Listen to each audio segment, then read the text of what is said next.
ನಮಸ್ಕಾರ.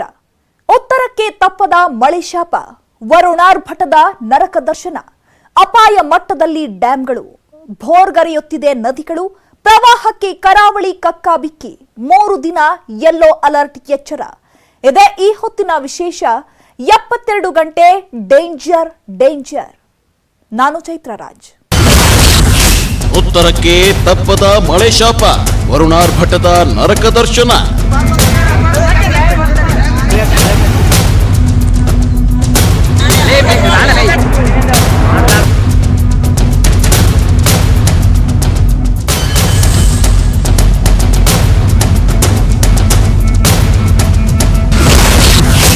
ಅಪಾಯ ಮಟ್ಟದಲ್ಲಿ ಡ್ಯಾಂಗಳು, ಭೋರ್ಗರೆಯುತ್ತಿದೆ ನದಿಗಳು, ಪ್ರವಾಹಕ್ಕೆ ಕರಾವಳಿ ಕಕ್ಕಾಬಿಕ್ಕಿ, 3 ದಿನ ಯೆಲ್ಲೋ ಅಲರ್ಟ್ ಎಚ್ಚರ.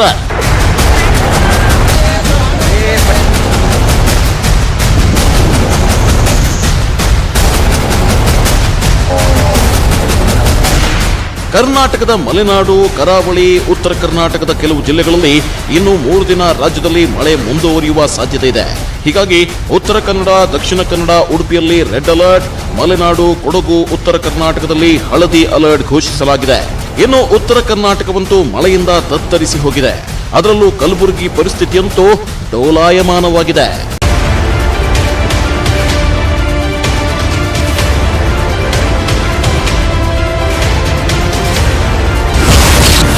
ಕಲಬುರಗಿಯಲ್ಲಿ ಮುಂದುವರಿದ ವರುಣನ ಅಟ್ಟಹಾಸ.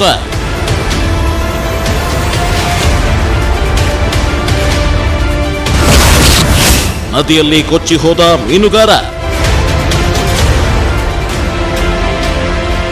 2 ದಿನಗಳ ಕಾಲ ವಿರಾಮ ನೀಡಿದ್ದ ಮಳೆರಾಯ ಕಲಬುರಗಿ ಜಿಲ್ಲೆಯಲ್ಲಿ ಮತ್ತೆ ತನ್ನ ರುದ್ರ ಪ್ರತಾಪ ತೋರಿತಾನೆ. ಕಳೆದ ತಡರಾತ್ರಿ ಆರಂಭಗೊಂಡ ಮಳೆ ಬೆಳಗ್ಗೆವರೆಗೂ ಮುಂದುವರೆದಿತ್ತು. ಕಲಬುರಗಿ ನಗರ ಸೇರಿದಂತೆ ಜಿಲ್ಲೆಯ ಬಹುತೇಕ ಕಡೆಗಳಲ್ಲಿ ಧಾರಾಕಾರ ಮಳೆಯಾಗಿದೆ. ಪರಿಣಾಮ ಹಳ್ಳ ಕೊಳ್ಳಗಳು ತುಂಬಿ ಹರಿಯುತ್ತಿವೆ. ಸೇಡಂ ತಾಲೂಕಿನಲ್ಲಿ ಕಾಗಿಣ ನದಿಯಲ್ಲಿ ಮೀನುಗಾರನೋರ್ವ ಕೊಚ್ಚಿ ಹೋಗಿದ್ದಾನೆ. ಮೀನುಗಾರನೋರ್ವ ನದಿಯಲ್ಲಿ ಕೊಚ್ಚಿ ಹೋಗಿರೋ ಘಟನೆ ಕಲಬುರಗಿ ಜಿಲ್ಲೆ ಸೇಡಂ ತಾಲೂಕಿನ ಕೊಕ್ಕುಂದ ಗ್ರಾಮದ ಬಳಿ ನಡೆದಿದೆ. ಕಾಗಿಣ ನದಿಯಲ್ಲಿ ಮೀನುಗಾರ ಕೊಚ್ಚಿ ಹೋಗಿದ್ದಾನೆ. 2 ದಿನಗಳ ಹಿಂದೆ ಘಟನೆ ನಡೆದಿದ್ದು ಇದುವರೆಗೂ ಮೀನುಗಾರನ ಪತ್ತೆಯಾಗಿಲ್ಲ. ಮೀನು ಹಿಡಿಯಲು ಹೋದಾಗ ನದಿ ನೀರಿನಲ್ಲಿ ಮೀನುಗಾರ ಕೊಚ್ಚಿ ಹೋಗಿದ್ದಾನೆ. ಸೇತುವೆ ಮೇಲೆ ನಿಂತ ಜನ ನೋಡುತ್ತಿರುವಾಗಲೇ ಮೀನುಗಾರ ನೀರಿನ ಸೆಳೆತದಲ್ಲಿ ಕೊಚ್ಚಿ ಹೋಗಿದ್ದಾನೆ. ನದಿಯಲ್ಲಿ ಕೊಚ್ಚಿ ಹೋದ ಮೀನುಗಾರನನ್ನ ಕೊಕ್ಕುಂದ ಗ್ರಾಮದ ಸಂಜೀವ್ ಕುಮಾರ್ ಅಂತ ಗುರುತಿಸಲಾಗಿದೆ.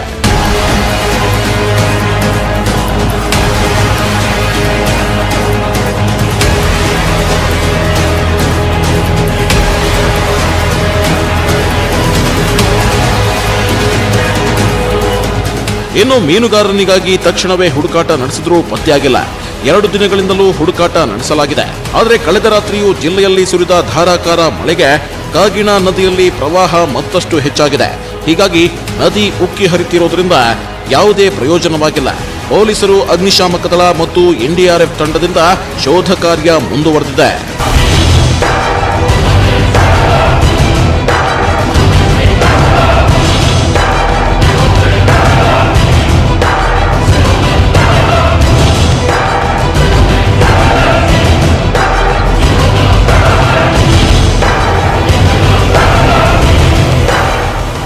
ಸ್ನೇಹಿತರೆ, ಕಲಬುರಗಿ ನಗರದ ಪ್ರಶಾಂತ್ ನಗರ ಮತ್ತು ಕೆಲವೆಡೆ ತಗ್ಗು ಪ್ರದೇಶದ ಮನೆಗಳಿಗೆ ನೀರು ನುಗ್ಗಿದೆ.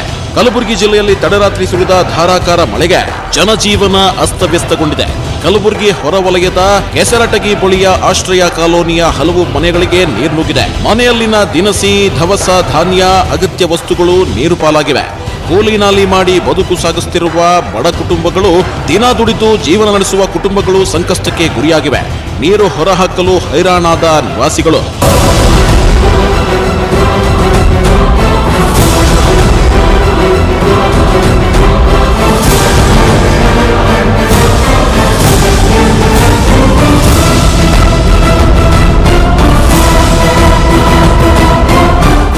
ಇನ್ನು ಉಕ್ಕಿ ಹರಿಯುತ್ತಿರೋ ನದಿಗಳು.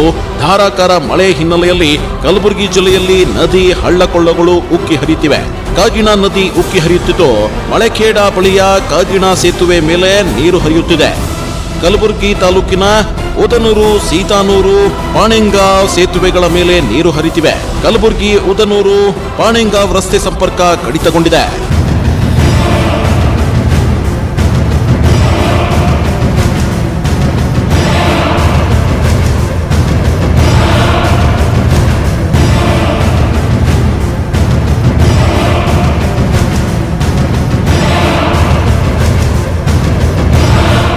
ಅಕ್ಕಪಕ್ಕದ ಹೊಲಗಳಿಗೂ ನುಗ್ಗಿದ ನೀರು ಸಾವಿರಾರು ಎಕರೆ ಪ್ರದೇಶದಲ್ಲಿ ಬೆಳೆ ಜಲಾವೃತಗೊಂಡಿದೆ. ಹೆಸರು, ಉದ್ದು, ಮೆಕ್ಕೆಜೋಳ, ಹತ್ತಿ ಮತ್ತಿತರ ಬೆಳೆಗಳು ಜಲಾವೃತಗೊಂಡಿದೆ. ಮಳೆಯ ಅಬ್ಬರಕ್ಕೆ ಕಂಗಾಲಾದ ಜನತೆ ಇಷ್ಟು ದೊಡ್ಡ ಪ್ರಮಾಣದಲ್ಲಿ ಹಿಂದೆಂದೂ ಮಳೆ ಬಂದಿಲ್ಲ. ಅಪಾರ ಪ್ರಮಾಣದ ಬೆಳೆ ಹಾನಿ ಸಂಭವಿಸಿದೆ. ಸೂಕ್ತ ಪರಿಹಾರ ನೀಡುವಂತೆ ರೈತರು ಆಗ್ರಹಿಸಿದ್ದಾರೆ.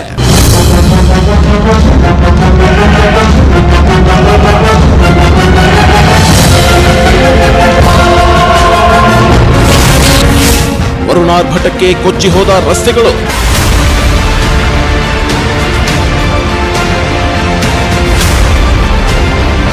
ಮಳೆಯಿಂದಾಗಿ ಹಳ್ಳದ ರಭಸ ಹೆಚ್ಚಾಗಿದ್ದು ಜೀವರ್ಗಿ ಪಟ್ಟಣದ ಬಳಿಯ ಪಿಡಬ್ಲ್ಯೂಡಿ ಕ್ವಾರ್ಟರ್ಸ್ ಬಳಿಯ ರಸ್ತೆ ಕೊಚ್ಚಿ ಹೋಗಿದೆ. ಮೊನ್ನೆಯಷ್ಟೇ ಮಳೆಗೆ ಸಂಪೂರ್ಣ ಕೊಚ್ಚಿ ಹೋಗಿತ್ತು. ಅಧಿಕಾರಿಗಳು ದುರಸ್ತಿ ಮಾಡಿದ್ರು. ಆದರೆ ರಾತ್ರಿ ಸುರಿದ ಭಾರೀ ಮಳೆಗೆ ಮತ್ತೆ ಕೊಚ್ಚಿ ಹೋದ ಹಳ್ಳದ ರಸ್ತೆ ಪಿಡಬ್ಲ್ಯೂಡಿ ಕ್ವಾರ್ಟರ್ಸ್ ರಸ್ತೆ ಸಂಪರ್ಕ ಕಡಿತಗೊಂಡಿದೆ. ಅಧಿಕಾರಿಗಳ ವಿರುದ್ಧ ಕಾಲೋನಿ ಜನ ಆಕ್ರೋಶ ವ್ಯಕ್ತಪಡಿಸಿದ್ದಾರೆ. ಜಿಲ್ಲೆಯ ಹಲವೆಡೆಯೂ ವರುಣನ ಆರ್ಭಟಕ್ಕೆ ಜನಜೀವನ ತತ್ತರಗೊಂಡಿದೆ.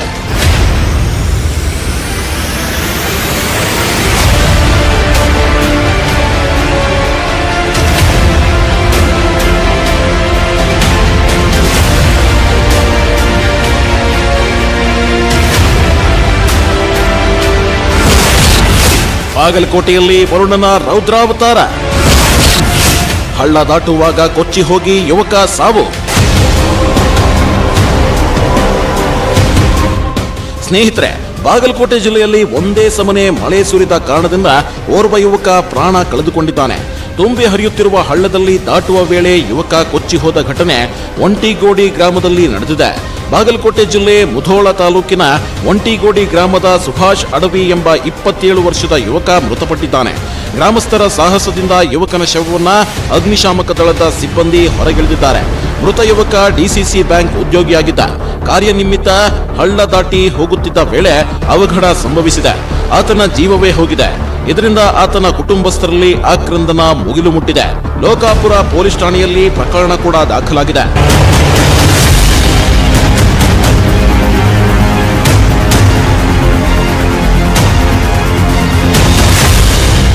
ಇನ್ನು ಬಾಗಲಕೋಟೆಯಲ್ಲಿ ನಿರಂತರ ಮಳೆಯಾಗುತ್ತಿರುವುದರಿಂದ ಕೆರೆ ಒಡೆದು ಪಕ್ಕದ ಗುಡಿಸಲುಗಳು ಜಲಾವೃತವಾಗಿವೆ.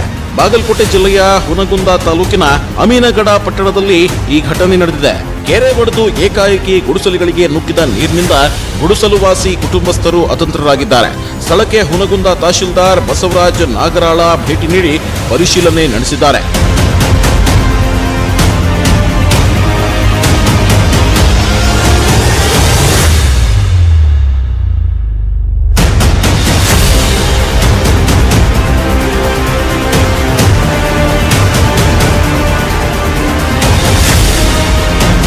ಹಾಗೆ ಹುನಗುಂದದ ಬಳಿ ಸೇತುವೆ ಕೆಳಗೆ ಮಳೆ ನೀರು ಹೆಚ್ಚಾಗಿ ಜಾನುವಾರು ಸಾಗಿಸುತ್ತಿದ್ದ ಮ್ಯಾಕ್ಸಿ ಕ್ಯಾಬ್ ವಾಹನ ಸಿಲುಕಿಕೊಂಡಿತ್ತು. ಅಮರಾವತಿ ಸೇತುವೆ ಕೆಳಗಿನ ರಸ್ತೆ ತುಂಬೆಲ್ಲ ನೀರು ಆವರಿಸಿತ್ತು. ಹುನಗುಂದಕ್ಕೆ ಸಂಪರ್ಕಿಸೋ ರಸ್ತೆ ನೀರು ತುಂಬಿ ರಸ್ತೆ ಸಂಚಾರ ಕಡಿತಗೊಂಡಿದೆ. ಸ್ಥಳಕ್ಕೆ ದೌಡಾಯಿಸಿದ ಅಗ್ನಿಶಾಮಕ ದಳದ ಸಿಬ್ಬಂದಿ ಸೇತುವೆ ಕೆಳಗೆ ಸಿಲುಕಿದ ವಾಹನ ಜಾನುವಾರುಗಳನ್ನ ಹೊರತೆಗೆದಿದ್ದಾರೆ. ಅದೃಷ್ಟವಶಾತ್ ಯಾವುದೇ ಪ್ರಾಣಹಾನಿಯಾಗಿಲ್ಲ.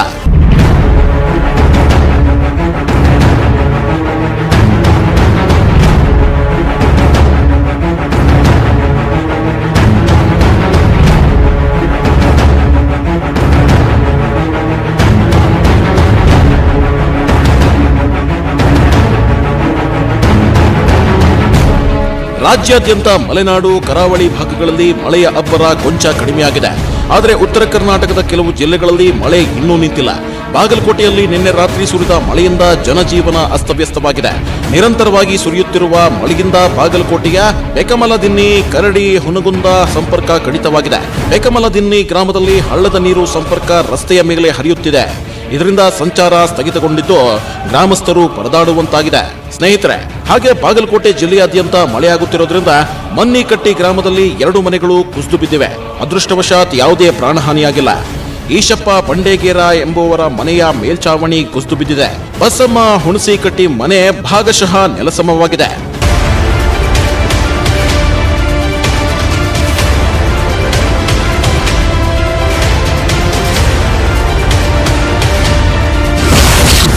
ಯಾದಗಿರಿಯಲ್ಲಿ ನಿಂತಿಲ್ಲ ಮಳೆಯ ಆರ್ಭಟ.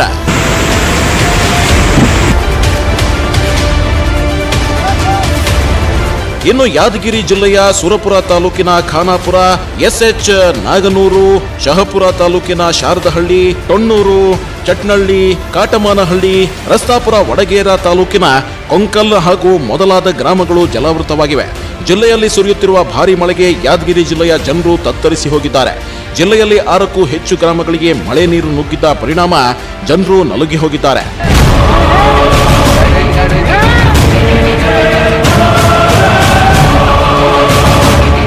ಸ್ನೇಹಿತರೆ, ಇಲ್ಲಿ 100ಕ್ಕೂ ಹೆಚ್ಚು ಮನೆಗಳಿಗೆ ನೀರು ನುಗ್ಗಿತು. ಜನರು ರಾತ್ರಿಯಿಂದ ನಿದ್ದೆ ಮಾಡದೆ ನೀರು ಖಾಲಿ ಮಾಡಲು ಹರಸಾಹಸ ಪಡುತ್ತಿದ್ದಾರೆ.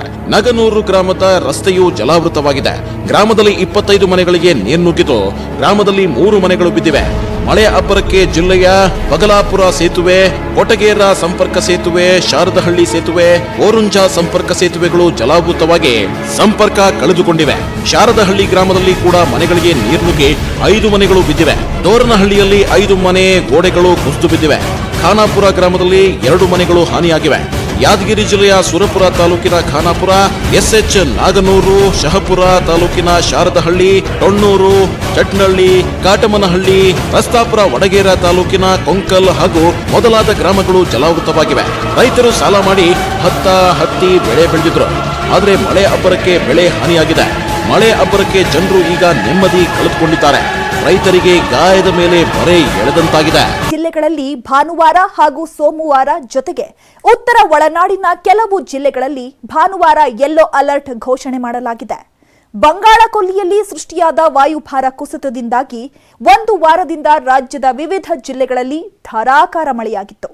ಮಳೆ ಪ್ರಮಾಣ ಈಗ ಕಡಿಮೆಯಾಗಿದೆ. ಆದರೆ ನದಿಗಳ ಹರಿವಿನ ಪ್ರಮಾಣ ಇನ್ನೂ ಕಡಿಮೆಯಾಗಿಲ್ಲ. ಹಾಗಾದ್ರೆ ರಾಜ್ಯದ ಡ್ಯಾಂಗಳ ನೀರಿನ ಮಟ್ಟ ಎಷ್ಟಿದೆ ಅನ್ನೋ ಪಿನ್ ಟು ಪಿನ್ ಡೀಟೇಲ್ಸ್ ಕೊಡ್ತೀವಿ. ಅದಕ್ಕೂ ಮುನ್ನ ಪುಟ್ಟದೊಂದು ಬ್ರೇಕ್.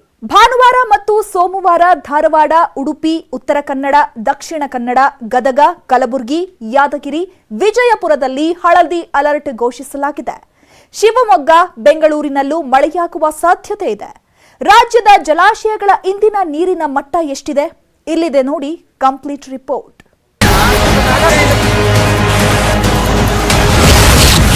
ಅಪಾಯದ ಮಟ್ಟ ಮೀರಿ ಹರಿಯುತ್ತಿದೆ ನದಿಗಳು. ಕರ್ನಾಟಕದಲ್ಲಿ ಭಾನುವಾರ ಮತ್ತು ಸೋಮವಾರ ಗುಡುಗು ಮಿಂಚು ಸಹಿತ ಭಾರೀ ಮಳೆಯಾಗುವ ಸಾಧ್ಯತೆ ಇದೆ. ಮಲೆನಾಡಿನ ಜಿಲ್ಲೆಗಳಾದ ಚಿಕ್ಕಮಗಳೂರು, ಶಿವಮೊಗ್ಗ, ಉತ್ತರ ಕನ್ನಡ, ಕೊಡಗು, ಕರಾವಳಿ ಜಿಲ್ಲೆಗಳಾದ ದಕ್ಷಿಣ ಕನ್ನಡ, ಉಡುಪಿಯಲ್ಲಿ ಮಳೆ ಕೊಂಚ ಕಡಿಮೆಯಾಗಿದೆ. ಆದರೆ ಉತ್ತರ ಕರ್ನಾಟಕದಲ್ಲಿ ಮಳೆಯ ಅಬ್ಬರ ಹೆಚ್ಚಾಗಿದೆ. ಯಾದಗಿರಿ, ರಾಯಚೂರು, ವಿಜಯಪುರ, ಬಾಗಲಕೋಟೆಯಲ್ಲಿ ಮಳೆ ಹೆಚ್ಚಾಗಿದೆ. ಇಂದು ಮತ್ತು ನಾಳೆ ಧಾರವಾಡ, ಉಡುಪಿ, ಉತ್ತರ ಕನ್ನಡ, ದಕ್ಷಿಣ ಕನ್ನಡ, ಗದಗ, ಕಲಬುರಗಿ, ಯಾದಗಿರಿ, ವಿಜಯಪುರದಲ್ಲಿ ಹಳದಿ ಅಲರ್ಟ್ ಘೋಷಿಸಲಾಗಿದೆ. ಶಿವಮೊಗ್ಗ, ಬೆಂಗಳೂರಿನಲ್ಲೂ ಮಳೆಯಾಗುವ ಸಾಧ್ಯತೆ ಇದೆ. ರಾಜ್ಯದ ಜಲಾಶಯಗಳ ಇಂದಿನ ನೀರಿನ ಮಟ್ಟ ಹೀಗಿದೆ ನೋಡಿ. ಲಿಂಗನಮಕ್ಕಿ ಜಲಾಶಯ ಗರಿಷ್ಠ ಮಟ್ಟ 1819 ಅಡಿ, ಇಂದಿನ ಮಟ್ಟ 1814.5 ಅಡಿ, ಗರಿಷ್ಠ ಸಾಮರ್ಥ್ಯ 156.62 ಟಿಎಂಸಿ. ಇಂದಿನ ನೀರು ಸಂಗ್ರಹ 130.40 ಟಿಎಂಸಿ. ಇಂದಿನ ಒಳಹರಿವು 10,823 ಕ್ಯೂಸೆಕ್ಸ್.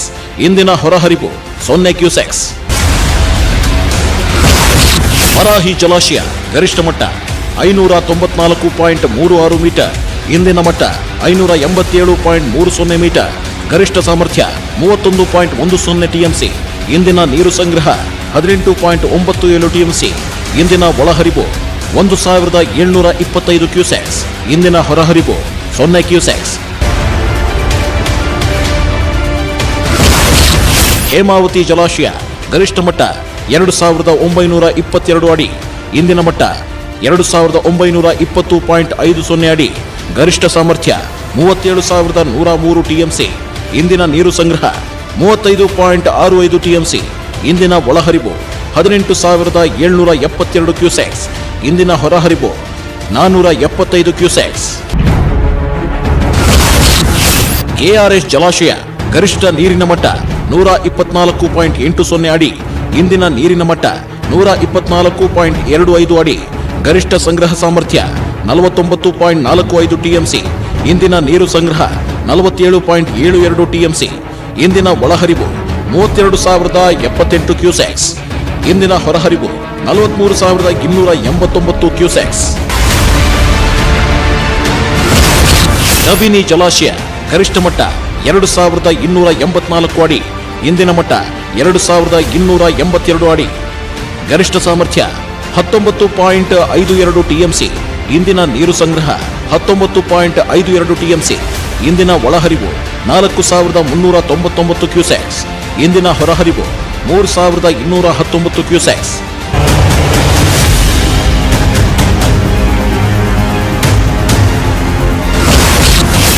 ತುಂಗಾ ಜಲಾಶಯ ಗರಿಷ್ಠ ಮಟ್ಟ 588.24 ಮೀಟರ್.